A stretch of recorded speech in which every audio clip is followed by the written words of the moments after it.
Trước mắt quý vị là một cái máy đánh chữ. Máy này là máy của Nga, còn rất là mới và là đẹp.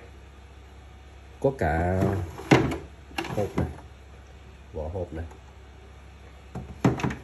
Vỏ hộp này chúng ta lắp nó vào và xách đi đến cơ quan hoặc là đi công tác, công chức các thứ, anh em xách đi công tác rất là tốt. Đánh chữ rất là ngon, nhưng mà không biết là tôi không biết đánh kiểu gì luôn, không biết là lắp giấy, lắp máy in, máy mực cái thứ vào như thế nào. Chỉ biết là có cái máy này thôi, các chức năng vẫn tốt này, cộng hòa, cộng này, hòa này,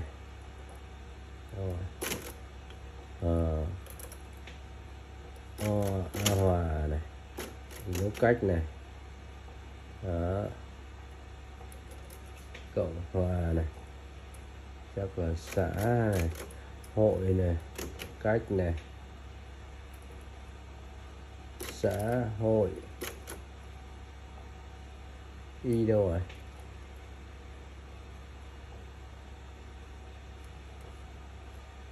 cái bàn phím này nữa, bàn phím nó kiểu gì nó không như bàn phím ở trong điện thoại, dễ bấm dễ nhìn. Chữ Y nó là nó chắc chữ Y đây. Hội, dấu cách, chủ nghĩa,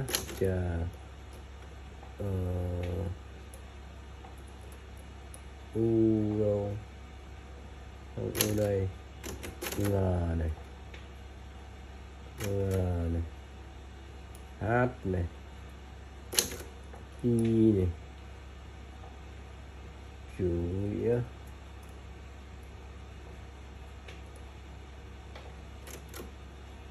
cách này, Việt Nam, V đâu, lên ngược rồi, và y e t yết, Việt Nam, Nam đấy, đấy, xong không? Bây giờ chúng ta lại dịch nó về bên này.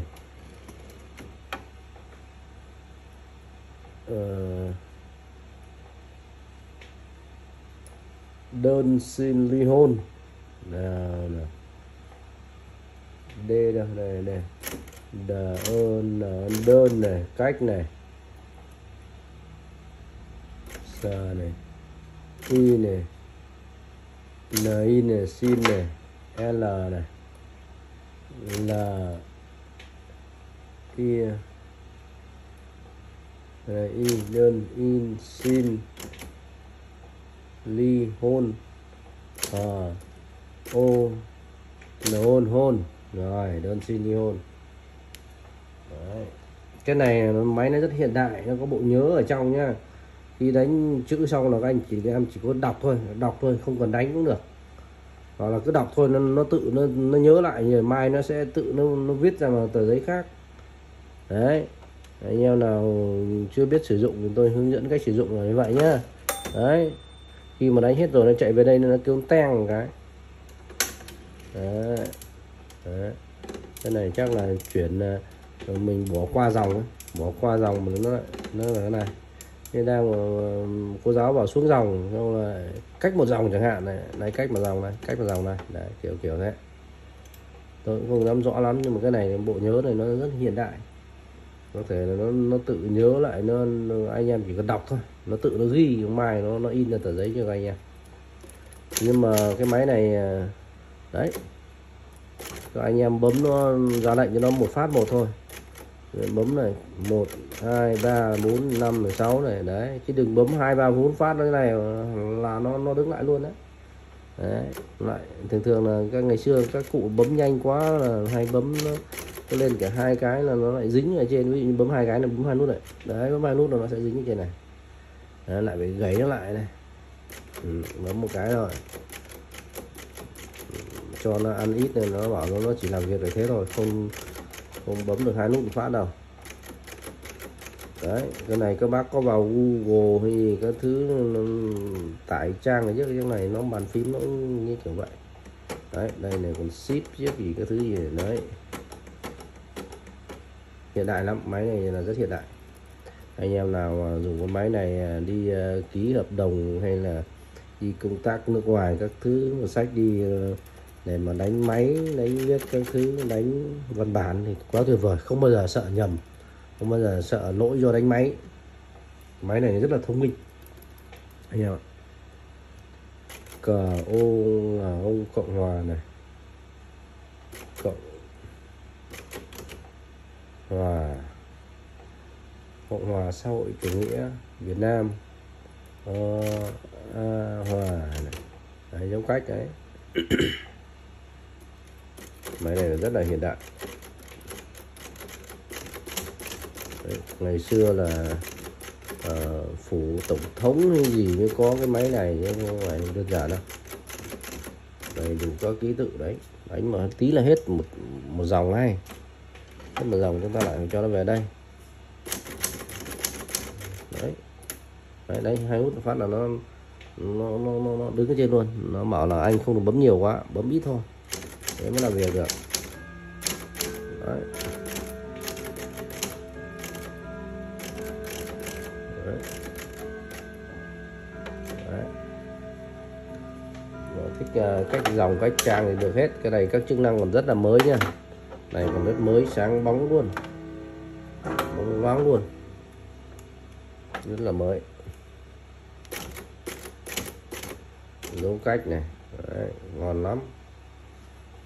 Đây các biểu tượng của những các thứ, con này rất là đẹp nha, trưng bày cũng rất là tốt. Anh em nào mà thích để trưng bày hoặc là tủ kệ gì rất là tốt, rất là đẹp. Đấy, chiếc sau đẹp lắm luôn. Đấy, này rất đẹp nha. Đấy, sau đây, sau nó có cái dòng chữ gì của Nga đây, nhưng mà tôi ngày xưa giỏi tiếng Nga lắm, nhưng bây giờ quên hết rồi, không đọc được chữ nào cả. Đấy, có dòng chữ Nga.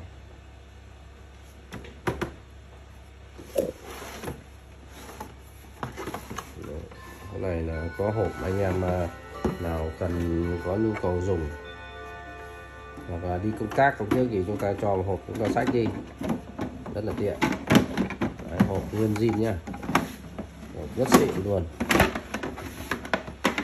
Đấy, rất là xịn. Đấy, quay sách đây như ca táp ấy, sách đi nào hòa đến bấm nút như ca táp luôn. Đấy, tháo nắp ra.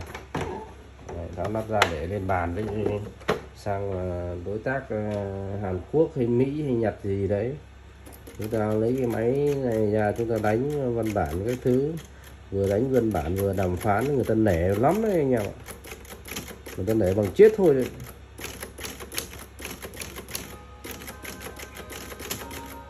Rồi đấy mà có cái máy này là người ta nể lắm đấy.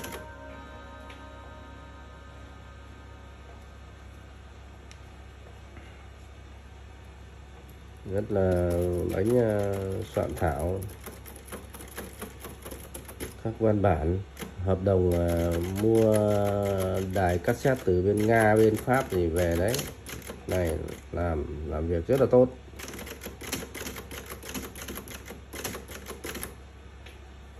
Đấy.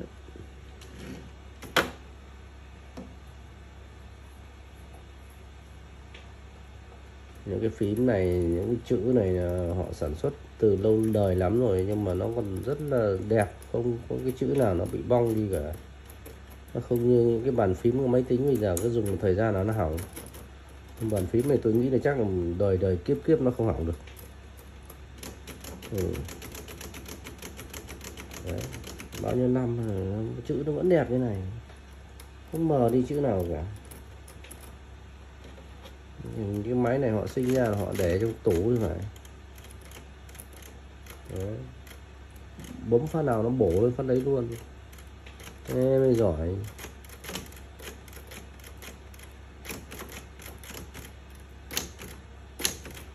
bấm phát nào chết phát đấy. Em lạ,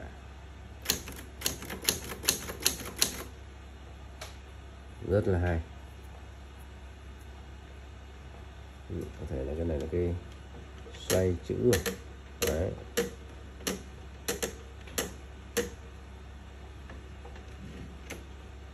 Ok nhá, anh em nào có nhu cầu muốn dùng thì alo em nhá. Cảm ơn anh em theo dõi, hẹn anh em vào các video tiếp theo.